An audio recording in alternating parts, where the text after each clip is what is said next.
हैं। एक मुझे जो चीज़ बहुत खौफ दिलाती थी ना, जब मैं म्यूज़िक बहुत सुनता था, मैं ना रिजेक्ट करता था टोटली उन लोगों को जो कहते थे यार ये मत सुना करो, ये हराम है, ये वो, मैं कान ही नहीं धरता था। हम्म। लेकिन एक चीज़ लिटरली मुझे बहुत खौफ देती थी, इवन दो उस टाइम पे मैं म्यूज़िक का बड़ा वो शौकीन था कि हम्म। यार ड्राइविंग करते हुए व्हाट इफ आई डाई, हम्म। मेरा एक्सीडेंट हो जाए और मेरे मुंह पे गाना हो।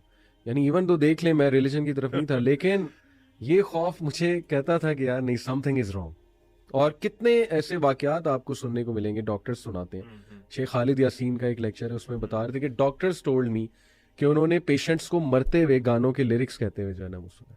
हाँ। सुभान अल्लाह, एक वाकया है, बल्कि सऊदी अरब की कोई एक डॉक्टर थे, वो ये बात बता रहे थे कि एक उनका कोई पेशेंट था और वो ना एडिक्ट था म्यूजिक का, बहुत ज्यादा एडिक्ट था और अपनी ओल्ड एज में था, उस एज में भी उसको था कि मैंने म्यूजिक सुनना है। तो मरने से पहले लोगों ने क्या किया कि जो उसके घर वाले थे, जिस तरह एक सेरेमोनियल होता है कि उन्होंने कुरान लगा दिया कि इसकी तबीयत काफी खराब है तो ये ठीक हो जाए। उसने रोका उनको ओए कि होए, इसको बंद करो और फलां सिंगर दोबारा उसको ओ उसके माय गाना स्टार्ट गॉड, करो। ओ माय और उसी हालत में उसकी मौत हो गई। गॉड, तो अल्लाह। देखें, लोग ये बड़ा समझते थे कि जहां तक अली भाई आप शुरू में एक बात कर रहे थे ना, इस्लाम अल्लाह के नबी सल्लल्लाहु अलैहि वसल्लम डराने के लिए भी आए थे और खुशखबरी सुनाने के लिए भी आए बिल्कुल थे। सही। आप सिर्फ खुशखबरियां नहीं सुना सकते और ना ही आप सिर्फ डरा सकते हैं, लेकिन डर भी जरूरी है। जिस तरह लास्ट पॉडकास्ट में हमने हम्म, बात की थी कि हम्म, ईमान के ये दो जो है ना मोमिन के पर होते हैं, खौफ और रजा। अब देखें, आप लोगों को अगर इस म्यूजिक से डराएंगे नहीं और बड़ा एक सॉफ्ट कॉर्नर रखेंगे ना कि नहीं नहीं कोई बात नहीं, इट्स ओके, कोई बात नहीं, आप रहने दें, ठीक है, चलता रहेगा, तो लोग कैसे रियलिटी को पाएंगे?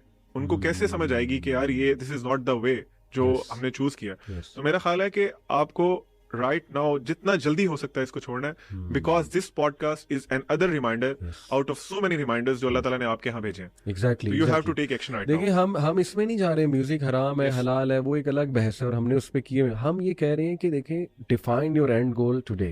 हम्म। If it is peace and security, if it is success, if it is Jannah, if it is coming out of pain, regret and fears, then Quran is the way forward. लेकिन otherwise music सुनते रहें, कोई मसला नहीं। अगर आपने ये चीजें आपको नहीं चाहिए, the choice is yours. Music के नुकसानात भी तो देखे ना। अभी रिसेंटली कुछ दिन पहले ना मैं एक पॉडकास्ट सुन रहा था उस्ताद टिम हम्बल का।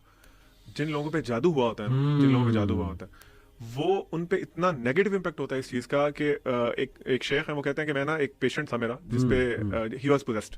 मैं उस पे ना सारी रात रुकिया करता रहा, सारी रात रुकिया करता गया। सुबह फजर के बाद ना किसी साथ वाले घर से ना म्यूजिक की आवाज आई और वो जो मेरा सारा इम्पैक्ट था ना, मुझे yes. ऐसे लगा कि वो लॉस्ट